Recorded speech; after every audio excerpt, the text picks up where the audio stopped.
Good morning. Beautiful to know that you're joining us this lovely Tuesday as we wind up the month of August. It's a great journey being with you each and every single morning. This is what we do from the hour of 10 a.m. up until 11 a.m. And I believe you had a great morning, knowing that the team has been here inspiring you all the way from 6:30 a.m. up until now. And there you just had a GMU Extra inspire you still to do lots to do with strategies. To manage our country, and not forgetting we have to do so much to top up to our economy. And that is what the brilliant women that come on this platform do each and every single day as they put on their best shoes and put on the best foot forward to inspire the nation and pave way for the young generations in their various sectors. And we're here to celebrate them every morning. My name is Sandra Kahunde, coming to you live from Broadcast House, Nile Avenue. Once again, celebrating women this morning. Well, our topic of discussion this week, we're looking at tourism. And yes, yesterday we had a wonderful episode to do with hospitality, and this morning once again we get into that particular conversation and inspire the young ladies out there who want to tap into this space of hospitality, majorly tourism. This morning I am happy to be joined by Susan Hakiza. She's a married woman, a brilliant, a remarkable, a superwoman who is supporting the youngsters out there, and she's into the hospitality business. She's a director of Ichumbi Hotels and a lodging director, Ichumbi Vacations. She's so passionate when it comes to tourism and hospitality, that is to serve the nation. She's going to be letting us know more about her. You're most welcome. Thank you. Good morning. Good morning, Sandra. You look fresh, vibrant, and yes, pleased to have you as the national broadcaster. Pleased to be here. Tell us more about you and what you do. Yes. So I'm a wife, I'm a mother of 3, and I'm an entrepreneur, and I'm in the tourism sector. I love tourism. I joined tourism about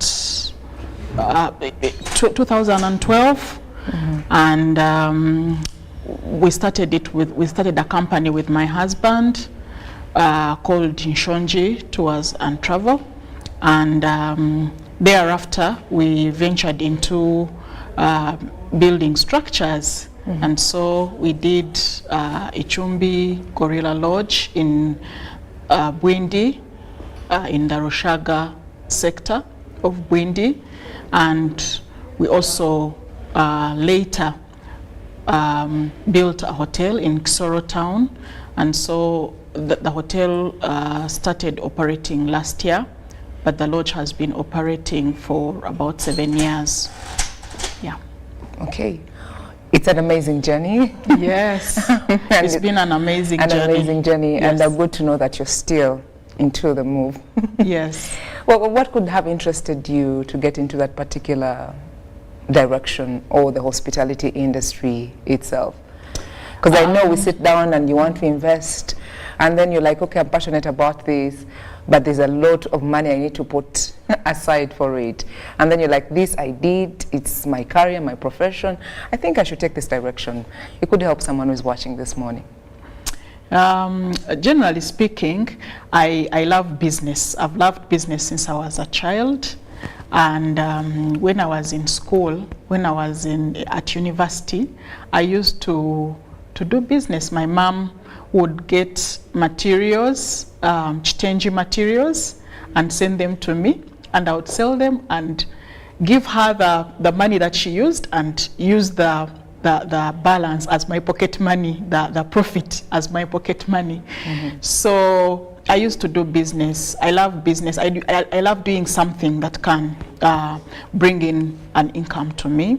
But for tourism, I love adventure. I love adventure. I love traveling. I always tell my husband I want to travel. Then he's like, to where? I say, I don't know, but I want to travel. But I really love it, and I have been to the gorillas thrice. I have gone to see the gorillas thrice, and every time my friends want to go there, I'm like, wow, another opportunity for me to go again and see. And I have been to also different national parks in Uganda, and I have also traveled abroad, and I have seen many different places. I have that love for, you know, nature, and also seeing different cultures and how they do their thing. So that probably is what led me to tourism. Yes. Okay, maybe basically the position that you hold apparently with the business, would I be right if I said with what you've gone through, with the experience as you've been sharing, has that paved way for your position, your leadership position when it comes to the hospitality industry? The leadership position was because I started the company with my husband, and we are both directors, and of course the position came with that.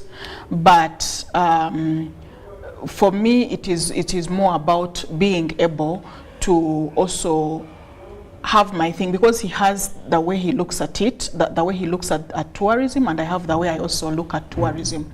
So for me, my vision or my passion is also helping the communities around the tourism, like lodges, the communities of women. I am passionate about helping women to come up, to be able to also do something for themselves. So that is one of the things that has been my driving force, even in that leadership as a director at Ichumbi. Yes. Okay, brilliant. Maybe what's more fulfilling? Because you deal with a number of people, different guests from different walks of life. You've traveled and you've seen different things, and you've been there for a while. Yes. In the industry. What's more fulfilling? Sitting back and you're like, yes, we've made a community proud of us. We've inspired many young women coming up, and at least we've done some of the different projects you've also been part of in this initiative. What is more fulfilling? In the hospitality business specifically, what is fulfilling is seeing a guest come and they go when they don't want to go. They still want to be there, you know. They have enjoyed being at your facility and they don't want to go. That to me is very fulfilling. Giving a service that makes people want to come back to your place, to your lodge. For me, that is very fulfilling. But also being able to use that particular business to help other communities around. So for example, we have Batwa communities around Bwindi, and also other local people, or local women around Bwindi. And for me, it is fulfilling when they are able to do like their crafts, and we sell them in our craft shop. They're able to come and entertain their guests. There are people even who have gotten sponsorship just from coming there, and maybe someone sees and is interested, because like we have many people from abroad, and some of them are actually interested in helping the communities around. So for me, that is something that is very close to my heart, that people can actually benefit from my lodge being there. Women can actually, you know, benefit, can get help from other people who come and they are interested in the community and they want to know what is happening. And for example, recently there is a lady that came from the USA, and she's a professor. So she came and she went to the Batwa community and she was very touched, and she left, she gave some amount of money, some donation, and she said, I am particularly interested in the pregnant mothers and the young girls. And that was really something that is close to my heart. So it hit home, and I was so happy, and I told her the same. I said, this is what I would love to do. And so that really blesses me, and that fulfills me as a person. Wow.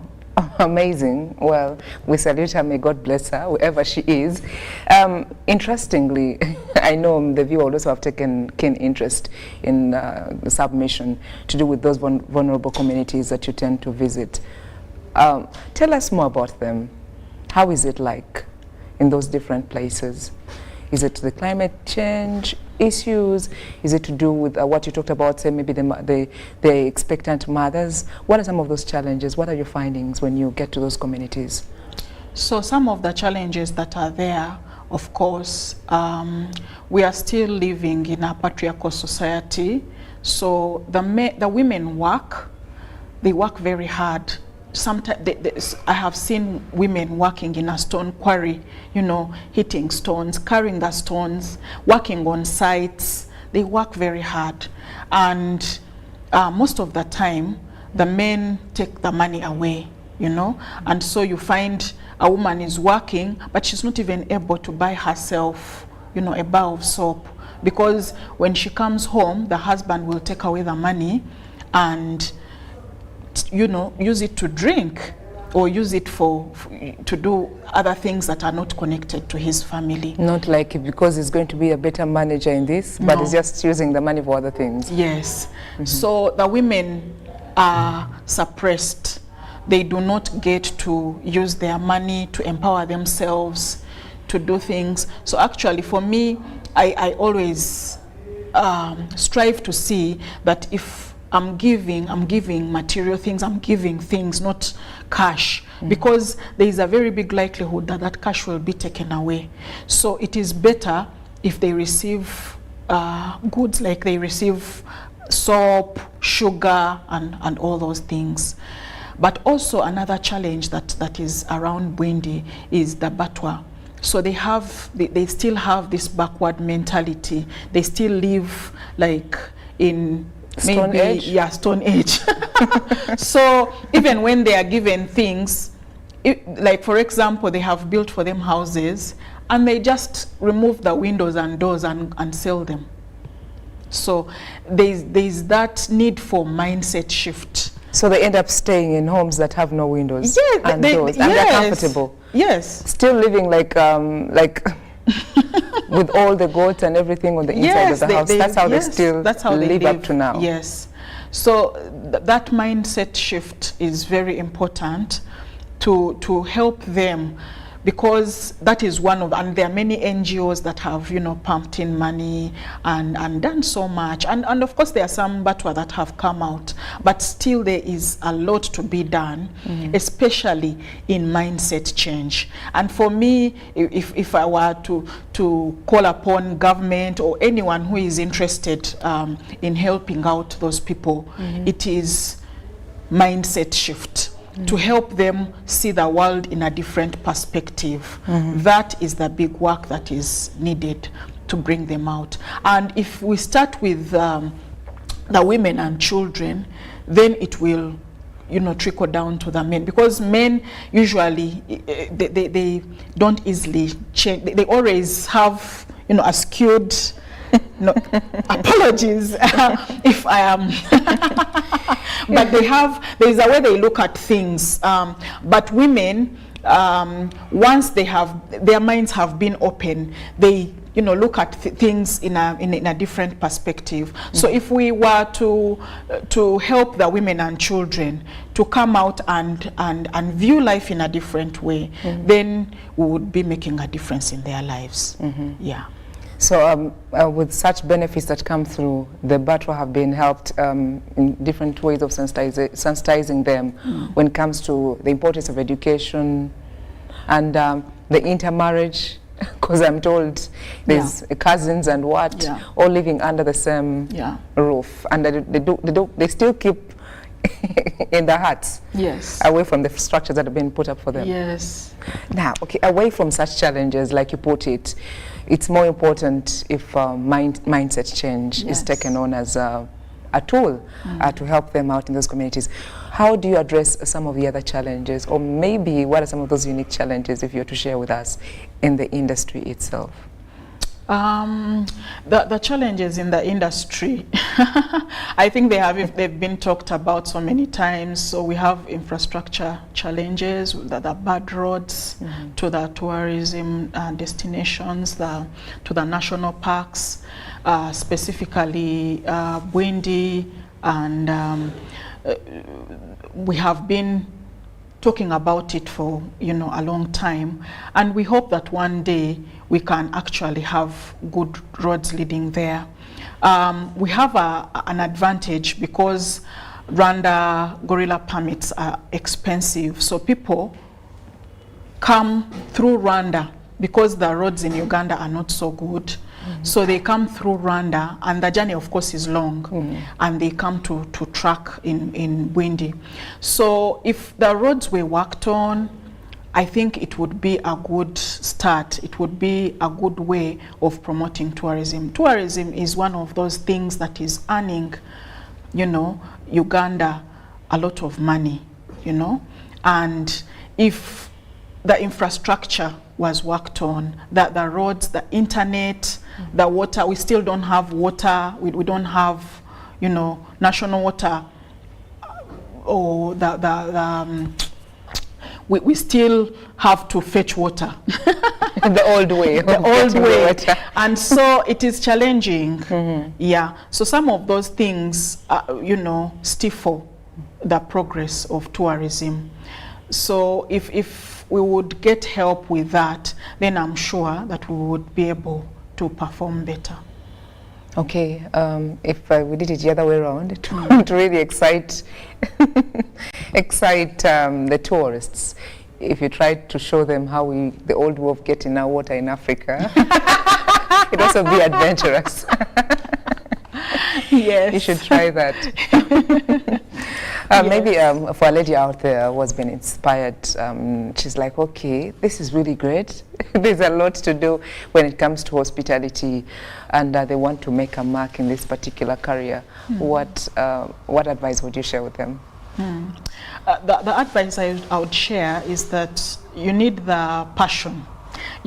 Any business, you need passion. If you don't have passion for something, you may see someone doing something and say, oh my goodness, it seems there is money in that, and you go into it just like that, and then 3 years, 5 years down the road, you're no longer interested if things are not working the way you thought they would. Passion helps you that even when things are very hard, you stick in there.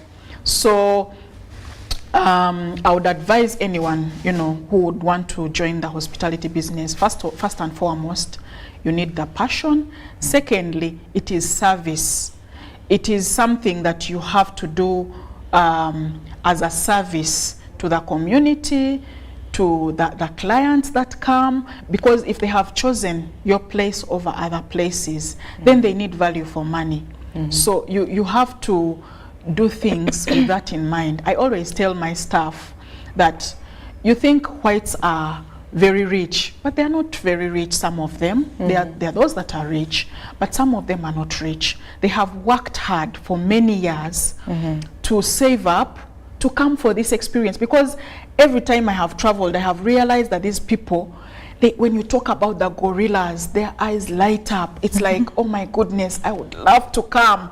But some of them, do not have the money at that time. But they tell themselves, I am going to save every penny so that I can go to Uganda and see the gorillas. So, come to Uganda and see all these other things that are there, the culture, the unique culture, So, if they come to your hotel and you don't handle them, properly, and you spoil the experience for them, even if they see the gorillas and they sleep in dirty bed sheets, they'll never forget that. Or they eat bad food, they'll never forget that.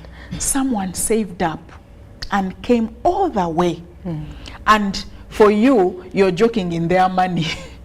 So you need to know that someone has actually put in effort to be here. Please make their experience memorable.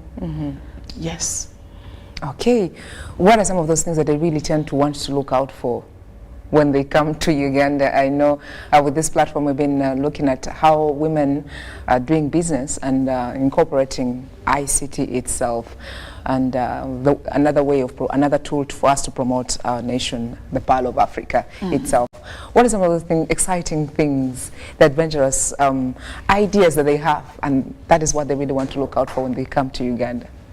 So one of the things is the culture. They are interested in the culture. They are interested in local cuisine. Actually, there are those that even call us when they haven't yet come. They send a message and say, we want local cuisine. So we have to put it on the menu. We always have it on the menu. So they are interested to know, how people do their things here, the communities around. They are very interested in local communities. And even both men and women are interested in the women and children, because they are a vulnerable group. So they're always looking out for that. But also we have categories of people that are interested in the birds, the bird species. There are birders who come specifically for birding.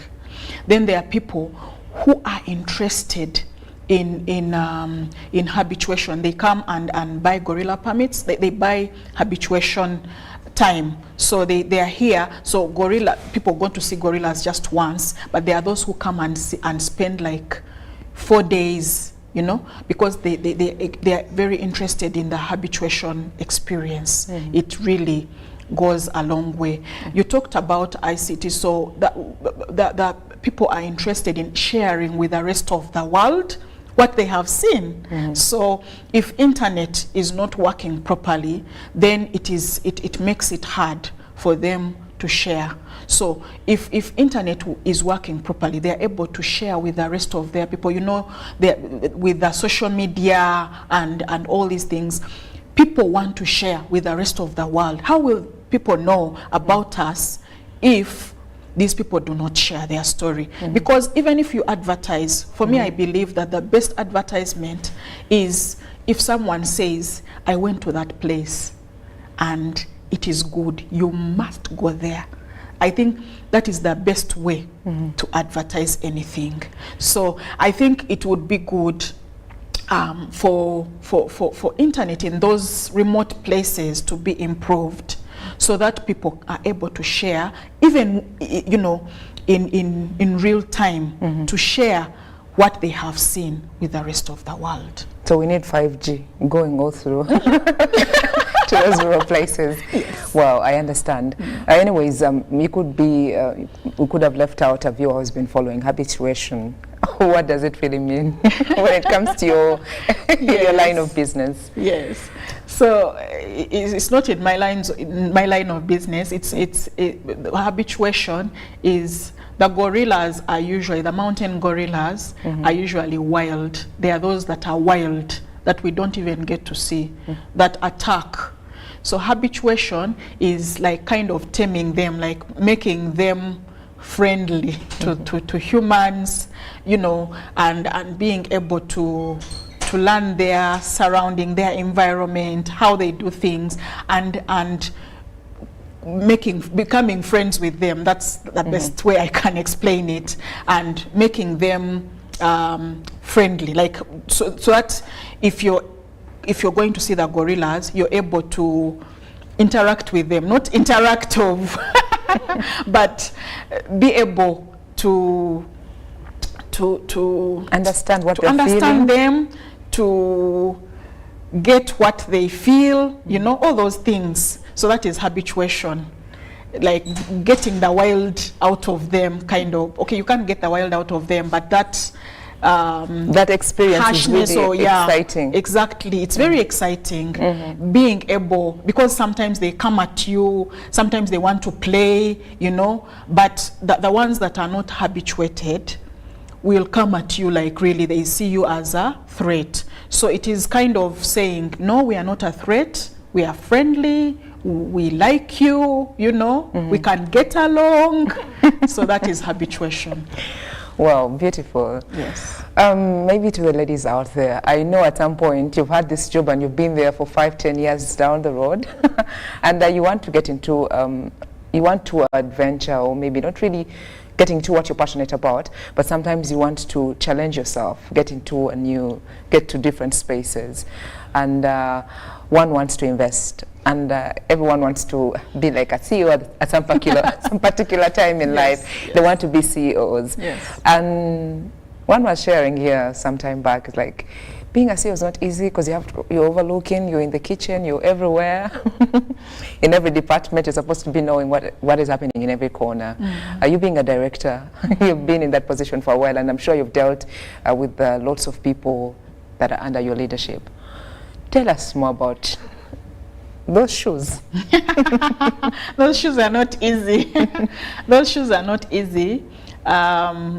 So you have to be prepared. You have to prepare yourself for that. And secondly, and one of the reasons why people don't leave mainstream employment is the comfort zone. So when you become an entrepreneur, there is no room for comfort zone. And you have to be ready to make sacrifices, because sometimes people think that you'll get into the business and then you start just minting money, but that's not how it works. You have to nurture. It's like a plant which you plant, and then you have to water it and weed and all these things and nurture it until it grows and bears fruit. So even business, it's something that you have to really nurture until it starts to bear fruit. So to those people out there who would love to go into the business world, much as it's not easy, if you have that drive and you really want to go into it, please do. But just know that you need patience, you need resilience, you need to get out of the comfort zone, because you've been used to this world of your salary at the end of the month, and your children are insured medically. You can take them anywhere and get medical treatment,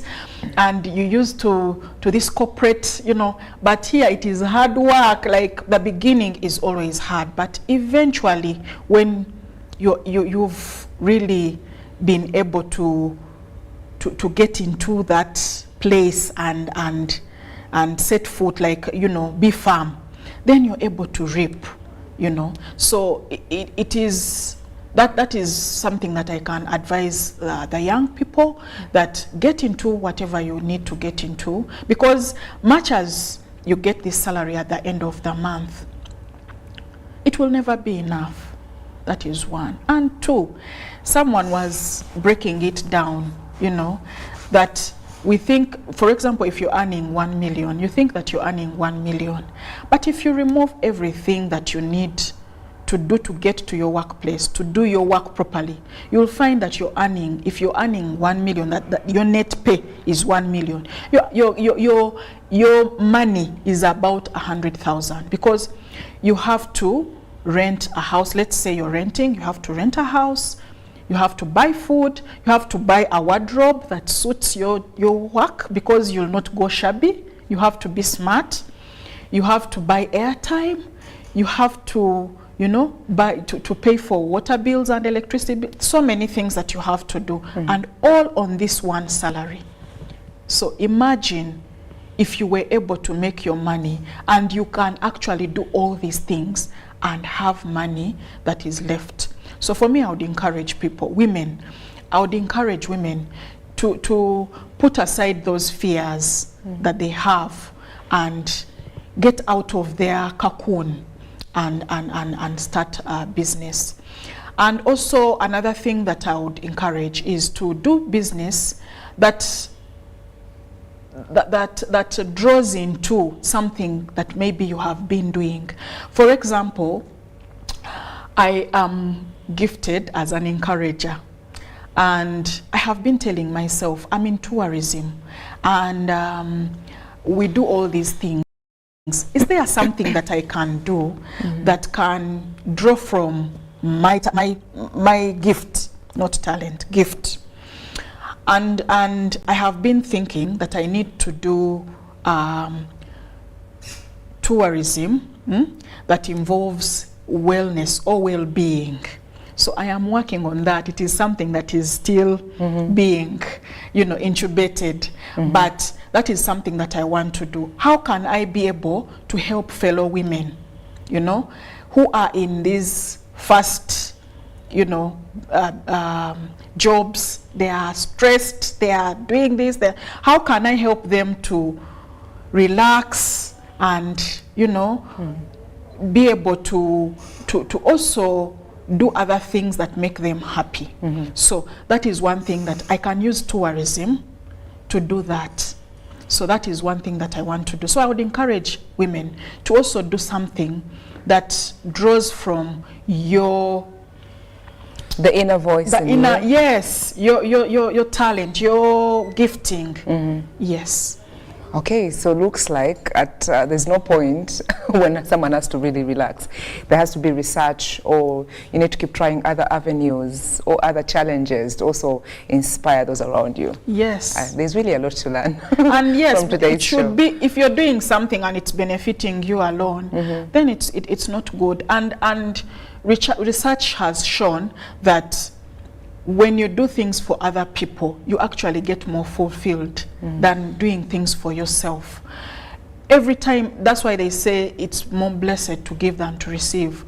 So when you give, when what you do enables you to give, it is the most fulfilling thing that can happen to you. And please, those around us, as we appreciate those who give back to us, and we tend to relax and do the receiving. At the end of the day, we are draining the other one. So please take part and also make sure others are also tapping from you. And I know you could be having lots of highlights, so maybe memories that you'd love to share with the person who's watching this morning throughout your journey. So many of them. So many of them. Of course, being able to leave my job and venture into something that I didn't know much about, and the learning experience, you know, being able to move to different parts of Uganda and appreciate Uganda, because we are Ugandans, but there are very many people who have not gone even to our national parks. They don't know what is happening out there. They don't know what is in their country. And some people work with NGOs and have, you know, visitors come from abroad, and they cannot even tell them what we have in Uganda, you know. So for me, it has been such an interesting journey that I can learn about my country. I can be able to appreciate what we have as Uganda. And also building the business. The challenges, they make you a stronger person, you know.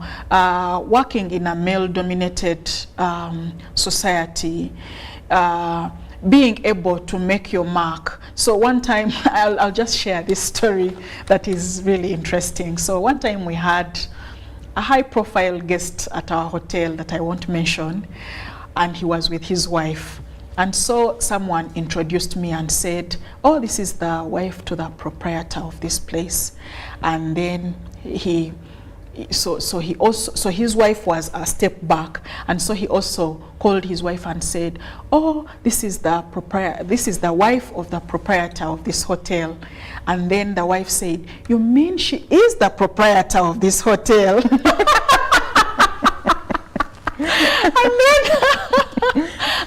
And then I said, thank you. And the husband said, oh, well, all right. You know, but, you know, that's what is in the minds of people, that you are just, you know, a step behind.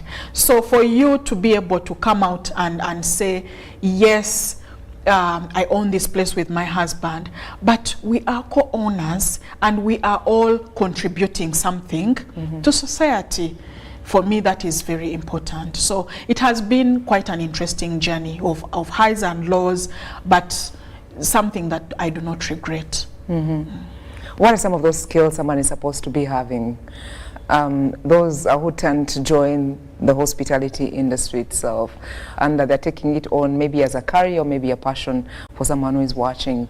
What are some of those skills that you would they should relate with. Or maybe have them closer to them to succeed. Communication skills, because this is an industry that where you're always, you know, talking to guests, communicating, you know, you're getting reservations, you're getting all these things. You have to have communication skills, but also you have to have to be able to serve, to serve with passion or with compassion as well, because you get different people from different walks of life. There are people that come and they are rude, they are mean. You have to be able to be calm, to serve them with a smile, even when, you know, they are not giving it back. So you have to be someone that is patient and that is very calm, because there are things that happen, you know, there are many crises all the time. You're overbooked. You've booked, you know, someone booked and you forgot to put their booking. There are all these things that keep happening. So you have to be someone that is calm and that you're able to deal with all these things at a go, so that your guests will not feel, even when you have an internal crisis, the guests should not be able to feel it. You know, you have to shield them from it. And of course, you also have to be to have excellence, some level of excellence. You know, if you're a chef, how are you cooking the food? Are you just cooking, you know, for the sake, or you're cooking or saying that this guest who eats my food should say this is the best food that I have eaten in a long time? You know, if you're doing housekeeping, how are you doing it? Are you laying the bed that when someone comes to check out the rooms, they are like, I must sleep here? If you're in the bar, how are you serving there that people will say, you know, I must come back to this place? So it is something that should be, you know, coming naturally, that you have to look at your clientele and say, what do they need? And so what can I offer to meet that need? It is very important. So you have to relate to the clients, but also you have to relate to the rest of the people around you. If you have some work, are you involving the community? Are you calling them up and saying, there's some work here, come and earn some money, you know? Or are you bringing people from Kampala? So all those things you have to put into consideration. Yeah, but the biggest of it all is service. Whenever I have meetings with my staff, that is something that I cannot talk about enough. I say service, service, service. Okay, as I was about to ask at Ichumbi, how do you do it? Some of the strategies you've put in place that have helped you excel. So one of them is service. Yes, service, because we have not really gone out there so much, you know, to talk about ourselves, but the service talks for itself. So people who have come to Ichumbi Gorilla Lodge, they go, like I told you in the beginning, that people will go and talk about what they have experienced, and that's the best way of advertising. Because if you go on a trip and say, I slept at such and such a hotel and it is the best, why wouldn't the person going next book into that hotel? I know. So you know? What are some of those products or packages that you offer at Ichumbi, and is it like in different destinations, that if I have to go to Bwindi, maybe perhaps I can get you placed there? If I'm going to Chivale for birding, I'm able to access your services? Yes. So as Ichumbi Vacations, we also do safaris in the rest of Uganda. So we also have we have other hotels that we work with in the different national parks that we take our people to. So we make, when someone books, when someone makes wants to do a safari in Uganda, they will maybe send an email, and then you'll give them an itinerary of where they can go and what they will do while they're in Uganda, right from when they arrive at the airport up to when they go back to the airport, back to their country. So we organize those, and then we get, you know, the good hotels around and work with them so that our guests can sleep there. And then we also organize transport, comfortable transport according to the requirement. So if someone wants a Land Cruiser, someone may want to move by air, there are all those services that we give.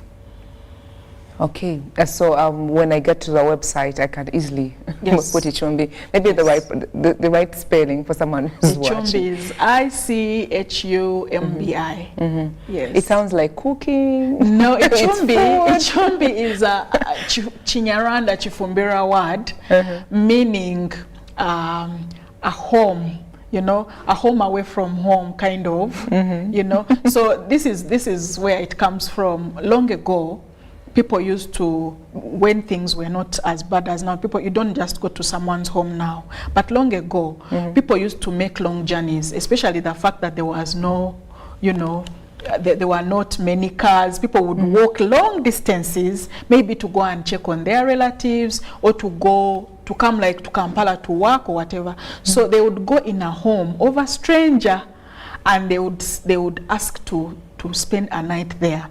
And so we called it Guchumbika. Guchumbika, meaning they are spending a night in someone's home on their journey. So that is where this whole thing came from. It is from our culture. So the Bafumbira had that culture a lot, that people would actually go to other people's homes, and sometimes they would even create friendships from there. You would go to a stranger's home and say, I want to Guchumbika, and then they would allow you in their home, and the next day or maybe 2 days you would continue on your journey. So that is what it means. Wow. So beautiful, and I should say. A few minutes to top of the hour, our guest for the day, Susan, is a great inspiration for this very episode. Tourism, hospitality, inspiring the women out there in business, and as always, we salute the men who support us, the different organizations who support these women.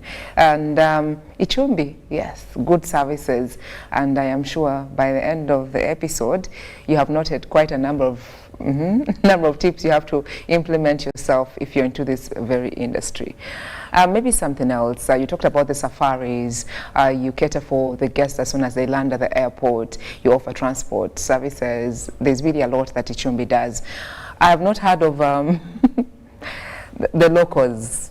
How do you accommodate them? Do they really take part when it comes to those safaris, or embracing our country? The fact that you earlier on mentioned that we're in Uganda and someone might not even know where the Big Five, where you can find the Big Five, and they've never even bothered to take part and go tour and find out for themselves. So do you cater? Do you have a special package for them? Yes, we do. During the COVID season, there are many Ugandans who got the interest.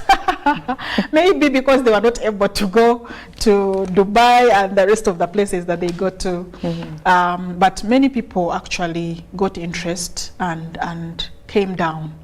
And so we have those packages for Ugandans. The Ugandan market is still very small, but we hope and believe, because many people have actually put in effort. There has been Tulambule, you know, there've been efforts by many Ugandans to get fellow Ugandans to go and see what happens, you know, in these national parks, to go and see what happens in their country, you know, so that even you, when you travel, you're able to talk about your country and what it has to offer. You don't have to be in the tourism sector for you to talk about your country and the good things therein. So we have been in, because when it comes to gorilla permits, the Ugandans pay very little compared to the foreigners. Also, when it comes to the hotel rates, we give them a lower rate. And so we encourage Ugandans to come. And sometimes people think, you know, when they think about going to Murchison or going to Bwindi, they think that it is very costly. But it is actually something that can be done. There are people that have done it, and it is doable. Okay. For someone out there who wants to invest into this, I know there's really a lot that is there in store, and at least someone would tap from different avenues. There's being a tour guide, there's you being just an operator and organizing such trips. What should someone, away from the money itself, because I would be like, maybe she saved up so much, maybe she had an inheritance to get into that business. What do I really need to have with me? Do I have to go through a particular course, know what tourism is about, know all the different bird species, if I am to be a tour guide, when it in your line, in your docket, in your investment, what do I need to have? So, for example, like the tour guides, they have a course they do that enables them, but basically, like the basic skills that you need to have, because usually tour guides double as drivers, so it would be good, though sometimes you can be a tour guide without being a driver, but it would be good to also be able to drive, but also to have that passion, you know, for because you go explaining to people, you know, this is the, you basically you will make the tour interesting with what you know. You get me? So, for example, if you're driving, say from Kampala and you're going to Bwindi, so there are so many things on the way that you'll keep, you know, at the equator here, you know, so you have to know these things so for you to be able to make the tour more interesting. So there are those things, but also they have to do that course to be able to know how to deal with certain things, because some tour guides go and then they start asking Bazungu for money, which is not nice at all. Sometimes, you know, they don't know, you know, they are being asked questions and they don't know. So you have to have certain things on your fingertips about tourism, about the country, you know, those are things that you have to know. But as a tour operator also, you have to, you know, you need the internet to be able to reach out to different people from across the world. You need to know the national parks that we have. You need to know the different tourist attractions that are in Uganda. You need to know them. And so you may not need to go to school for that, but you just need to have information, a lot of information. And also, I always say, like some of the tour operators, they do not know where their tourists sleep. So I think it is good, like because we usually arrange for farm trips for people to come and see. And some people just send maybe people from their office, which is good. But it would also be good, you know, to go out there and see, where are my guests sleeping? What kind of place are they sleeping in? So those are things that you have to know. And you also, of course, need to keep abreast with what is happening in the world. Where are the tourists going? Why are they going there? You know, which are the best tourist, you know, destinations? Why? And what can we do as a country to get there? And what can I do as Susan to also be a part of that, to make sure that people are coming to Uganda? Yes. Wow, a great message. I cannot add or subtract. Well, before we let Susan go, maybe what something else that she should share with you who is watching, so that you can have a beautiful day, or maybe look ahead for a great month that is yet to start, and maybe wind up this year in style with great inspiration, and know that you'll also be able at some particular point to place your best foot forward and be an inspiration in your society, or maybe amongst your family, wherever you are. Before we let you go. Yes. First of all, I want to thank my husband for empowering me, because he's been a very great support system to me.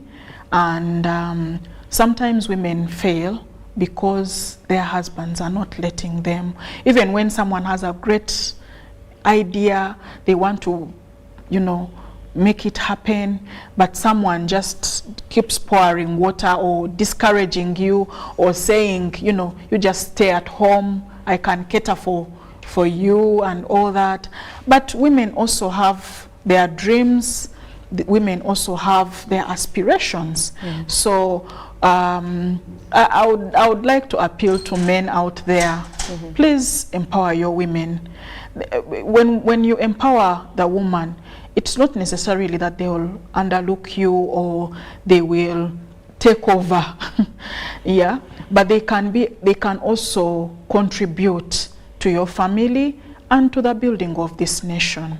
So I want to thank my husband, I want to thank my children for always cheering me on.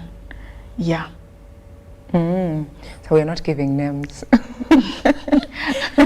You can send and spread some love to them. George is my husband. George Hakiza is my husband. And our children, Job, Nsava, Mucho, and Mweza. Okay. Well, it's been special sitting down and spending some time with you, and I am sure the person who's watching has had a very good conversation. You've done them justice. Thank you for making time. Thank you Wish for you all the having best. me here. And yes, it's a few months to go. We shall be getting the festivities, so make sure you get down to the website. Try to Google and find more to do with Ichumbi. You'll get the right information. Yes. You all over the socials? Yes, we are. Hey, amazing. Well, that's all we had time for today's episode. Thank you so much for watching this morning. I'm looking forward to spending more time with you tomorrow, same time, same place. And thank you for choosing the National Broadcaster. My name is Sandra Kahunde, and our guest for the day, a great inspiration came today from Susan Hakiza. Ichumbi, there for you. Enjoy your day. God bless you.